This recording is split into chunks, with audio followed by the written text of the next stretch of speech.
You're listening to Civic Media. You can tune into any of our live shows on any radio station across the state with the Civic Media app. Find us in your phone's app store and listen anytime, anywhere. This is your WLAK Daily News Roundup for Lake Air, 107.5 FM and 1260 AM in Amory. For WLAK News, I'm James Kelly. A Hayward man previously convicted in Washburn County for stealing catalytic converters has now been sentenced in Sawyer County as well. 37-year-old Nathan Conover was convicted of multiple misdemeanor theft charges after attempting to sell suspicious catalytic converters to the owner of a junkyard in 2023. Authorities later determined that the catalytic converters had been stolen from transit buses, and DNA evidence connected Conover to the thefts. He was sentenced in Washburn County in March and Sawyer County last week.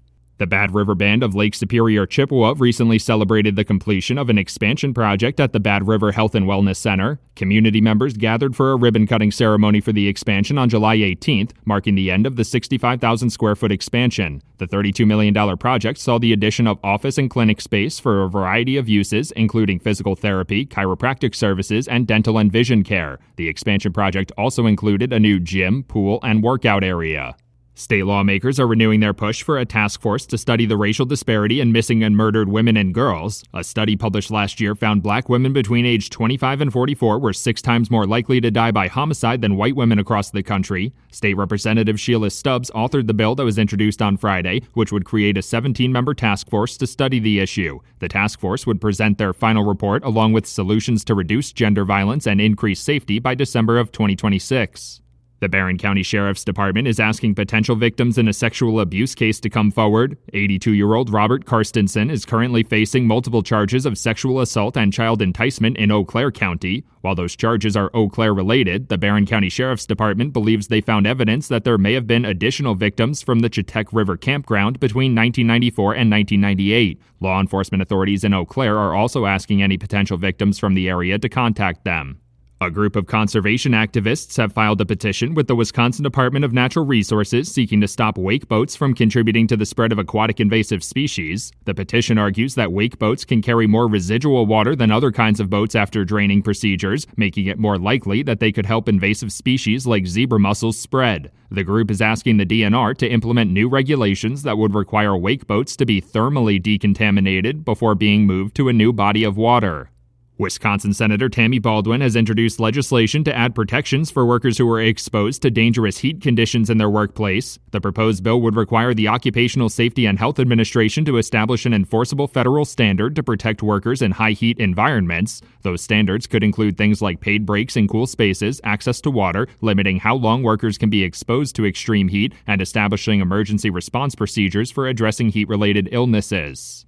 A former Rice Lake woman will go to trial on charges of felony homicide by negligent operation of a vehicle after entering a not guilty plea in Barron County Circuit Court. 56-year-old Patricia Cronquist is accused of passing vehicles in a construction zone on Highway 53 near Haugen last August, causing a fatal head-on collision that led to the death of 71-year-old Ira Luplau. A 2-day trial was scheduled for November 24th at a hearing on Thursday. Cronquist is facing up to 10 years in prison and a $25,000 fine if convicted.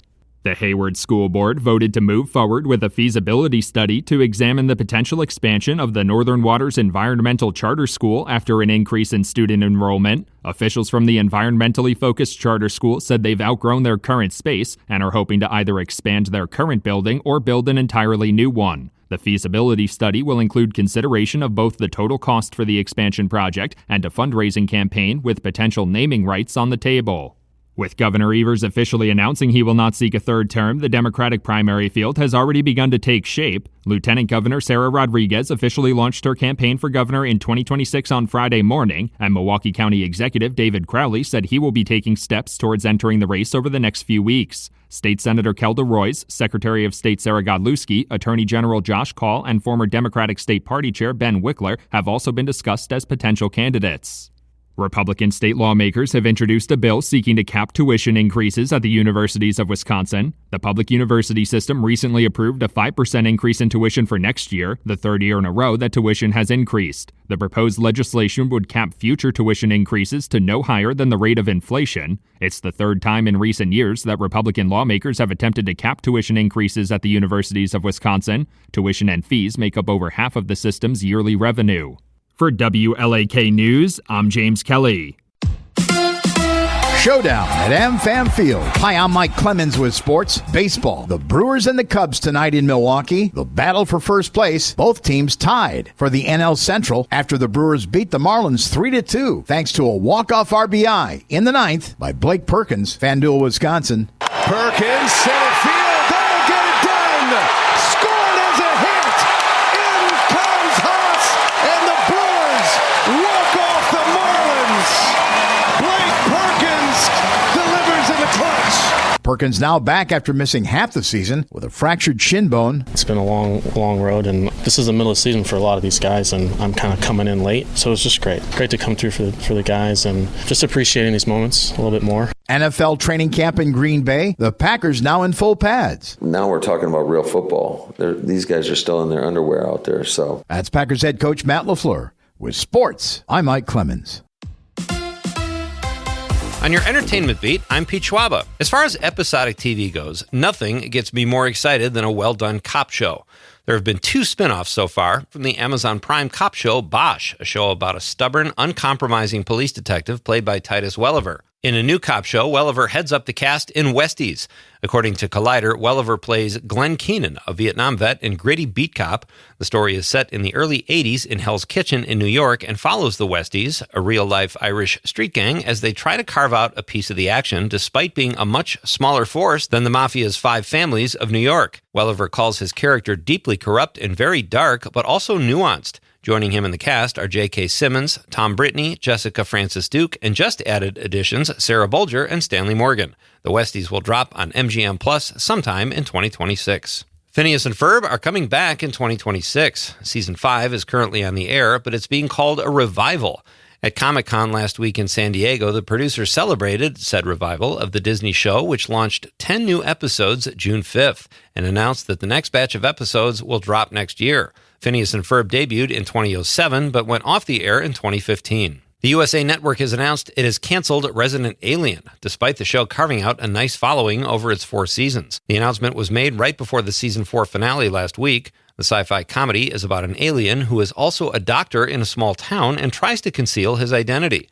The show is based on a book of the same title. Executive producer Chris Sheridan says he wasn't totally caught off guard by the surprise, and for what it's worth, says the season 4 finale episode is his favorite of the whole series. During the recent SNL 50th anniversary show, Dan Aykroyd was a notable absence. He has finally come forward with why he did not attend the celebration broadcast. Putting it very simply, the 73-year-old Aykroyd said he wanted to sit with his family and eat his own popcorn while he got to watch the nostalgic fun. South Park creators Trey Parker and Matt Stone went there in the season premiere of season 27.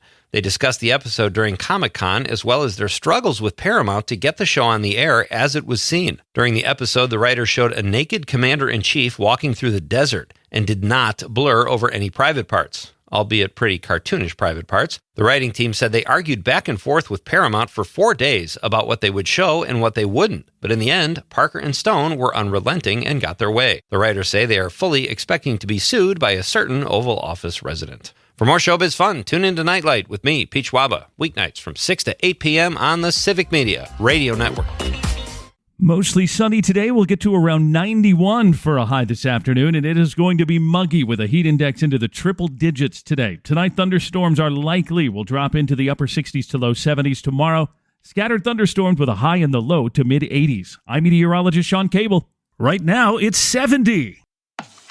That's your WLAK Daily News Roundup from Civic Media. Subscribe to this podcast on Spotify, Apple, or wherever you find your podcasts. Find more news at lakeair.radio.